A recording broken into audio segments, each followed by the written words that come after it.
Hi guys, welcome back to the channel. It's me, Shane, and today I'm gonna review the 20 books, 20 historical romance books that I read. I wanted one whole month dedicated to historical romance, and without further ado, let's just get on with the video. Okay, so if you catch me looking sideways, I'm looking at my notes. 20 books is quite a lot to remember. And let's start off with Ravished by Amanda Quick. So this is the first historical romance book that I read because I was transitioning from a murder mystery phase to a historical romance phase, and I wanted something that's like in between. And Ravished is apparently the most recommended one. I think it's her most popular, if I'm not mistaken. It was a simple story. It was easy to follow. I loved it. I also just got heart-fluttering moments. I really enjoyed the spice, the romantic progression, and the Beauty and the Beast plot. Like, this awakened my love for Beauty and the Beast stories. But whilst reading it, honestly, I found the obsession with the tooth so absurd. It was so crazy. Like, is someone really dispassionate about a dead thing's tooth? But apparently, it happens. It was really funny to read, and it made the book interesting. I enjoyed it, and it was a good entry point for historical romance. Next book is Summerhaven. So Summerhaven, I gave this book 4 out of 5 stars. If you know Edenbrooke, which I will also review later, it's so similar to this one. But with this one, I think there was more drama and more angst in here, especially with the progression with the brothers and the female lead. And I did not anticipate that, not gonna lie. So that made me think, oh. Yeah, I enjoyed it. I loved it. I love Damon Jennings so much. Guys, Damon Jennings, wow. Next, one of the best books, one of my favorite books, and this, it's Lord of Scoundrels, one of the most popular historical romance books. After reading this, it made me just fall in love with love all the more, and just really be in awe of the power of love, like how it changes people. I really loved Jess's love for her husband. So Jess is the female lead, and Sebastian is the male lead. So I really loved Jess and Sebastian. I think this is the OG Beauty and the Beast love story. I'm not sure. You can correct me on that one. This was really good. Really good. This established my love for Beauty and the Beast love stories, guys. Established it. Next is What I Did for a Duke. So this is one of the best writings I have ever encountered in my whole life. I gave this 4.5 out of 5 stars. I did not give it a perfect score because I'm still really uncomfortable with age gap love stories, and it's normal, but I don't like it. It's just, I'm not comfortable with it. Again, I love the love story, the writing, guys. This had the swooniest writing. That says a lot. I read 20 of these, and this really had the swooniest writing. So, magnifique. This is the best. One of the best. This is A Week to Be Wicked. I think this is by Tessa Dare, and I gave this a perfect score, 5 out of 5. This had just the perfect plot, perfect progression of the plot, perfect character development, perfect romantic development, the writing as well. It wasn't just accessible, it was also very swoony, but not as swoony as What I Did for a Duke, but it was really good as well. And just the spicy elements. I love this. I love this so much. The next is The Duke by Gillian Foley. This one I loved because of the angst. I loved the social class angst. I loved how they went against the grain. Sometimes love means choosing what's not right in society's eyes. So, since this is a courtesan, like, Duke love story, there were many taboos that they had to break in order to, be together and those kinds of stuff. So, I really enjoyed this, and I really loved just the chemistry between the couple. I loved also how he consoled her. I also loved how just the preconceived notions were broken along the line, and how the male lead grew, really. I appreciated seeing the weak, vulnerable human side of him, like, in the latter part of the story. Because of this book, because of the Duke, my love for courtesan, angsty, like, stories, like, went up, like, shot up high. So when I went back to the normal historical romance stories, I got bored. So next is the Ravenel series. I know this is one of the most popular books recommended in the historical romance world. This starts with Secrets of a Summer Night. This centers on Simon Hunt and Annabelle. I can't even remember the female lead.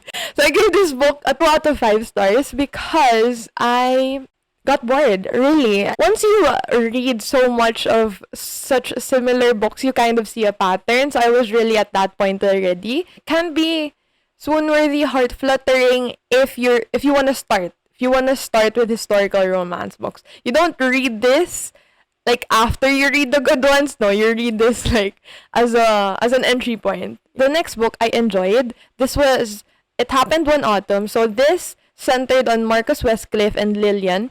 And I loved Marcus Westcliff. So in this book, I loved the pining. I loved the enemies to lovers story. Honestly, this is my ideal enemies to lovers story. Marcus Westcliff is the first male lead that I loved as the series progressed. Not just the story, but as the books progressed, I loved him all the more. I loved Marcus's love for Lillian. I just loved how he pursued her, pined for her. I loved it. I loved also just how he fought how he fought against his feelings and how he fought for his feelings. Yeah, very, very... Okay, next is Devil in Winter. So this is the best book in the series. I gave this 5 out of 5 stars. So see, it's not so bad. This is a marriage of convenience. This centered on Saint Vincent and Evie. And I loved this story because it's your reformed rake, unconditional love changes people kind of thing that, as you genuinely just become patient and try to accept someone, you allow them to have the confidence to be who they are or to change.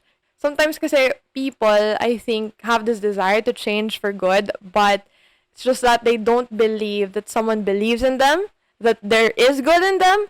When they do find someone that believes that there is good, that they can be good, that they can be better, it kind of just like propels their confidence and empowers them, Next is Scandal in Spring. This is the last amongst the Wallflowers. The centers on Daisy and Matthew. I love this because I loved Pining for Years kind of story.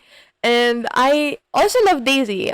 Since the series started, I related to Daisy the most. Like, amongst the historical romance books that I've read thus far, I loved Matthew, but the conflict in the latter part of the story, it felt anticlimactic, and it felt like it was so smoothly resolved that it got boring for me. I'm not complaining that there was less drama. I just sometimes, angst is good. Angst keeps you going, Still, I enjoyed the series. So if you're looking for a series to like Bridgerton, this is quite perfect for you. Anyway, so next is The Lost Letter. This is by Mimi Matthews. This is one of the few closed door romances in this list. Honestly, there's really just quite a few closed door romances in historical romance that's actually good and not boring. So this is a Beauty and the Beast also love story. This is kind of second chance romance as well, and just that type of love rekindling after so many years. Why didn't you write me a letter? I've waited for you. I thought you hated me, and those kinds of like plots. So this is that. This is like that. I really liked it. I think this is a novella more than a novel. So this was just really short, but I enjoyed it that time. I was suffering from a reading slump, so I really appreciated a short book. Okay, next is Bringing Down the Duke. So I gave this book 3.5 out of 5 stars. This was really similar to Gillian Flynn The Duke because I was looking for something similar to that book. But I don't know if doing that is kind of counterproductive because it kind of makes me give the next book or the similar book a lower rating since it's so similar that I'm used to that. There's no element of originality or surprise anymore. But still, this book made me cry. I think that says something. I loved the political issues, the social angst again. I also loved just the Duke and Annabelle's chemistry. And yeah, I cried with the inequality, just the abuse, that the women were suffering. It really broke my heart to really see how the women were treated here, how they're not believed upon when they're raped, how it's always questioned, are you sure he raped you? Are you sure he assaulted you? Okay, so next is one of the most popular. I vlogged about this a few videos back. And this is Ravishing the Heiress by Sherry Thomas. So I gave this book a 1 out of 5 stars. I did not like this book. You can check my review on this book and my thoughts on this book on that vlog. So I didn't like the male lead. He was so passive. Yada yada yada. Yeah. Okay, so next is Redeeming Love. I gave this book 5 out of 5 stars. Again, you can check my review on this on that vlog. I read these two, and yeah, I cried. I cried reading this book. It was really good. It wasn't perfect. Honestly, it felt really long. I wished it could have been shorter, but I guess that redundancy allowed my frustration to build up and made the ending or the resolution all the more heaven-like or sweeter. If you're looking for something like Christian but also historical romance that's clean but not really on that safe side, that's just rainbows and unicorns, you can read this. Okay, so next is The Madness of Lord Ian Mackenzie. So I gave this book a 4 out of 5 stars. This is actually my most favorite book among the Mackenzie brothers. I really love Beth. Beth is the female lead here. And again, this is kind of like a Beauty and the Beast love story, but Ian is not ugly, okay? He's good looking. He's just beastly. I loved how Ian progressed. I loved Ian's development, guys. Not just in this book, but throughout the series. I loved Beth's love for him. I loved their romance. I loved the spicy elements again in here.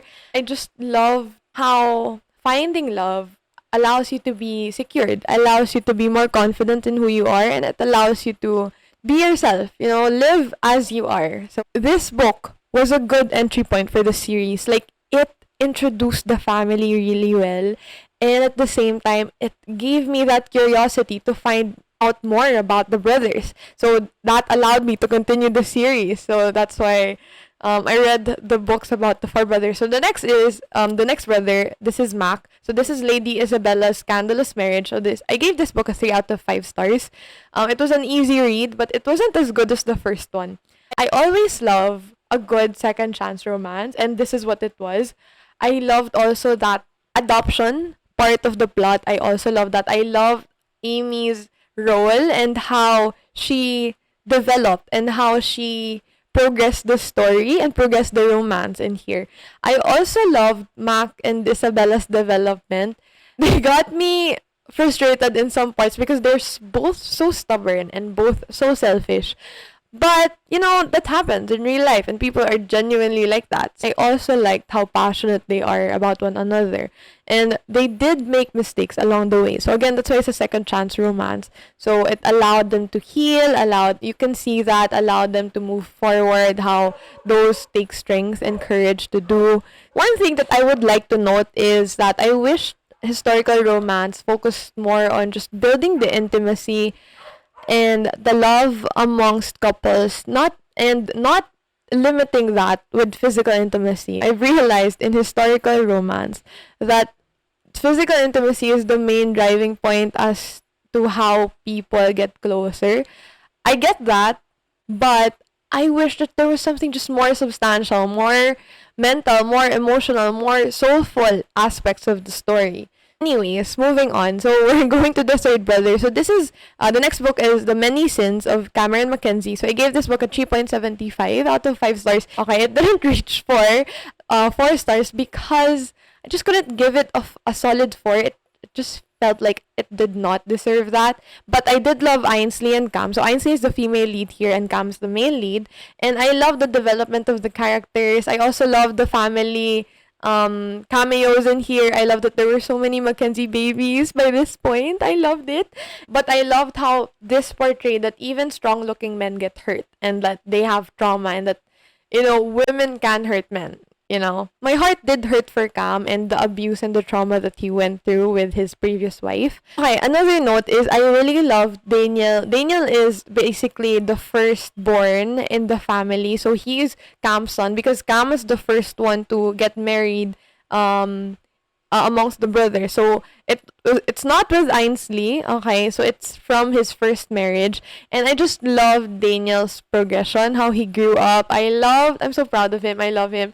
Very tita vibes for me on my part, but I just loved seeing that coming of age. Next is the last book that I read from this series. I'm not sure if I'm gonna pick this up still, but this is The Duke's Perfect Wife. So I gave this 3 out of 5 stars. Honestly, I wanted this to be the best book, but it wasn't. It was boring, and I do not know what to say about it. I gave this 3 out of 5 because I just love the family in general.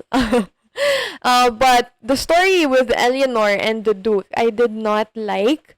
There was so much build up with Eleanor, like since the first book, but I got so disappointed with the plot here. It felt anticlimactic. There were things that were resolved that had to be resolved because the Duke's apparently like a dark guy and he has like many issues. Ganon. He's not really your typical clean, respectable, noble Duke. So when I thought there would be angst in reading this, there weren't. And it felt quite bland. Yeah, I was just really sad with my experience in this book. But I think I just really enjoyed how the Mackenzie family grew and how they allowed themselves to be bared to the women in their lives. Next is A Mackenzie Family Christmas. So I think this is a novella.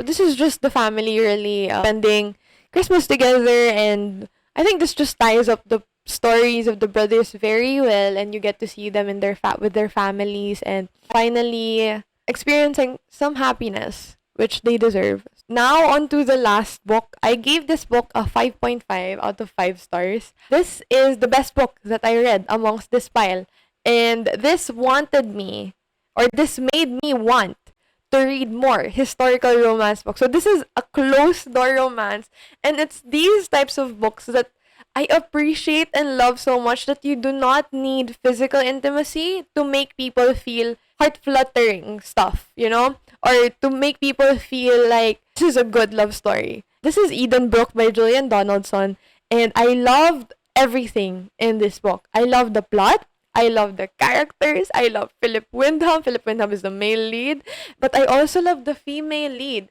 Marian is just a breath of fresh air. She is powerful, she's strong, but she's also female. She also allowed herself to learn, allowed herself to be pursued, allowed herself to grow along with Philip, and I loved her. I loved it. And also the writing, guys, really, really good. Oh my god. The resolution also was really good. The drama in the end, really good. Like how they got together, really good. Oh my god. Really, really good. Like there wasn't unnecessary drama. The drama, everything just tied up the story very, very well. And I just love the vows. And the scene wherein he was teaching her how to write a love story, but like secretly that's his love letter to her. Oh my god, that was really, really good. And not just that scene, the love letter was really, really good. Really, really good. Oh my god. So it was just very refreshing. It was also a quick read. I think this is quite short. I finished this in a day. It was lighthearted. It wasn't very angsty, but there were drama. Yeah, I cried. I cried after this. I love the male lead. I love the male lead so much. And this was just the perfect love story.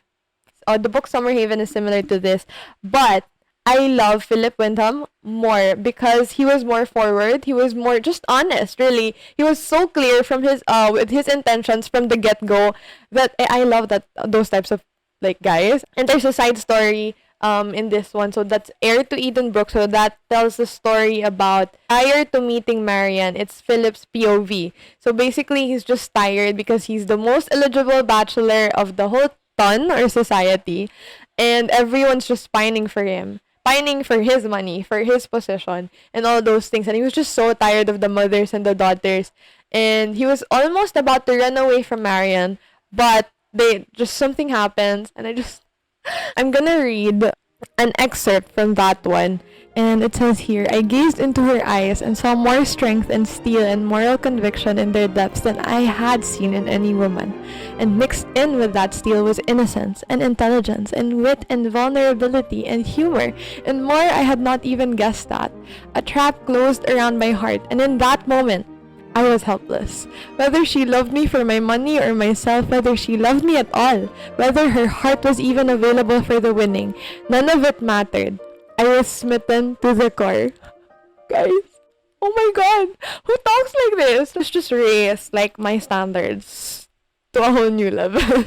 And people are saying that Blackmore, another of Julian Donaldson's book, is much better than this one. So I'm so excited to read that when I get back in Manila.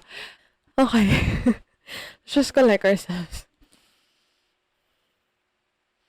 So I guess final thoughts, just to cap this video off.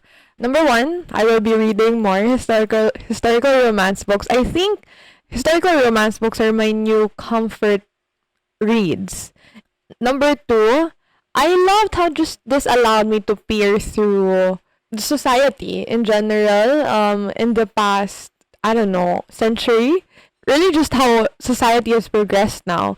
And you can really see how women are still kind of like looked down upon even during this time. Not kind of, like quite a lot. I just want to point out that another thought that I forgot to comment on is that these books that I read, they had such cringy book covers that I was quite ashamed of reading them like outside or in public. So yeah, I just didn't like the book covers. Just want to point that out. Okay, so the best books would be, for me, I guess honorable mentions would be Summerhaven, Lord of Scoundrels, The Duke by Gillian Foley, The Madness of Lord Ian Mackenzie. And the best of the best from what I've read is, number one is What I Did for a Duke, definitely. Number two is A Week to Be Wicked. Number three is Devil in Winter. Number four is Redeeming Love. And number five, last but not the least, it's Edenbrooke.